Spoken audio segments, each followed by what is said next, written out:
Today we are talking relics, specifically Nash Relics.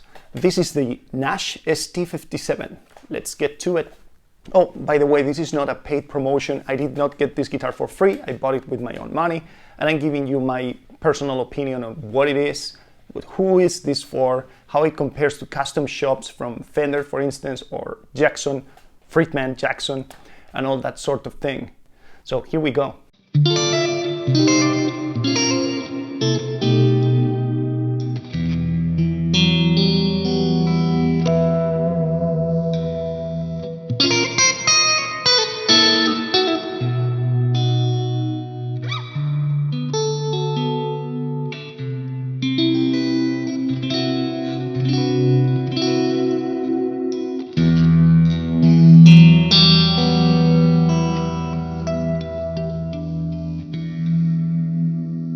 Let's begin. Let's talk about the neck. This guitar has a medium C neck, which is extremely comfortable. The pocket it's very, very tight. There's no gaps or anything like that. The Relic is really good. It's truly outstanding. There's of course this big Relic controversy where people say it's fake. It's not. I don't really care much about that. I see Relics more of a work of art that's supposed to be an interesting finish for those who like it, and those who don't like it, they don't have to buy them. So on this one, this is the heaviest Relic that Nash guitar makes. I think it's called Extra Heavy Relic, and you can see it. I'll post pictures so you can see it on the screen, that everything's been reliced. I love that they spend so much time and doing the attention to detail thing. The back of the neck is has been sanded off. It's got the classic cigarette burn. The tuners are also Relic. Everything, even the hardware, is Relic. Obviously the frets are not. The neck is a medium, the frets are thick. It plays like a modern guitar. The neck is not too fat or too thin, it's just perfect. I think it's what you would expect in your stereotypical Stratocaster.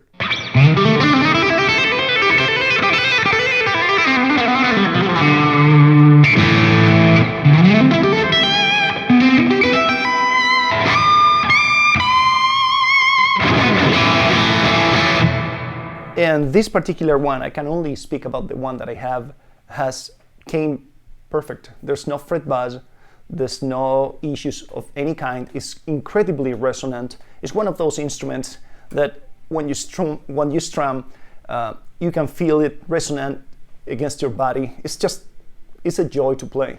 If you're finding this information valuable and you think you may be interested in more reviews like this, please drop a comment and feel free and welcome to subscribe to my channel.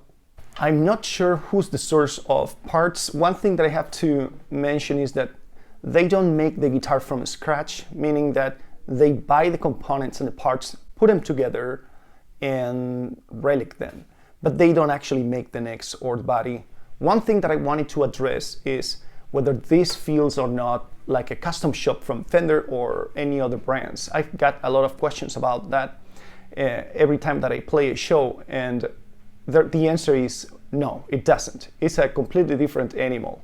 And I have to make a case here and explain that I'm not saying this in detriment of the quality of this instrument. I'm not saying it plays worse, but it's definitely not a custom shop feel. The Relic in the body is great as well. I really like it. It's really heavy. It's like this guitar's been through, I don't know, 1,000 million shows. There's of course not two that look the same, which I really like. The bridge works wonderfully. I like it a lot. Even the trem arm is being reliced. Maybe the only, if I had to scrutinize and think what is it that I didn't love about it, is the fact that I think they went a little too far with the knobs. I don't think the plastic knobs would have aged the way these are, but that's definitely minor. Even the pickups have been reliced in a way that I really liked. The pickups are Lollards. This guitar is supposed to be kind of a replica of the 50s, 57 obviously, which you'll have to do your own research to see if it's accurate or not. Feels great to me, and that's all I really need. like I said, the pickups were among the biggest surprises for me, because I expected that it would be an okay to good sounding instrument, and it turned out to be one of the best sounding and playing instruments I've ever had in my entire life. It basically plays itself. It sounds unbelievably clean.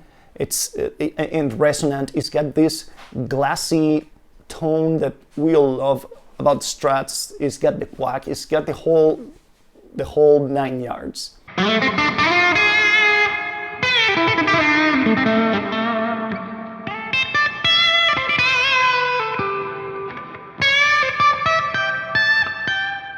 I had a chance to have a little talk with Jason Lollar, is the guy behind Lollar Pickups, obviously.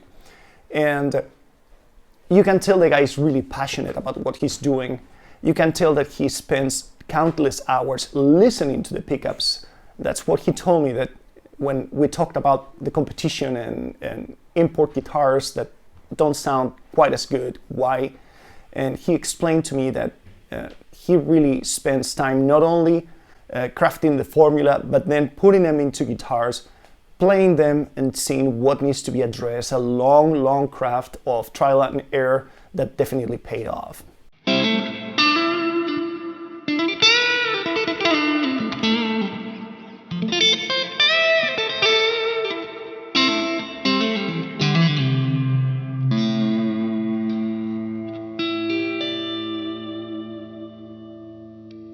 This one in particular doesn't go out of tune ever.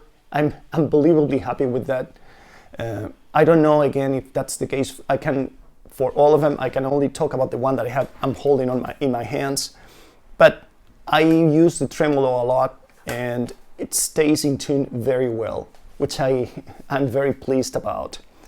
And now a little more about the fact that this is a $2,000 guitar. So you may be wondering, is this for me? Who's supposed to be the target clientele for an instrument like this? Here's how I see it. I'm lucky enough that I've owned custom shops from Fender and many of the other popular manufacturers.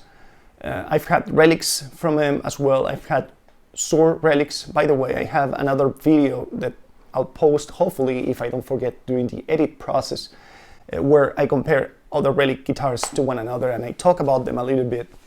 But this one is one of the most balanced instruments that I've had, in the sense that for only $2K, you get a whole lot of an instrument. If you're looking for that personal touch that comes from noticing that the neck is handmade, you won't have it. That's plain and simple.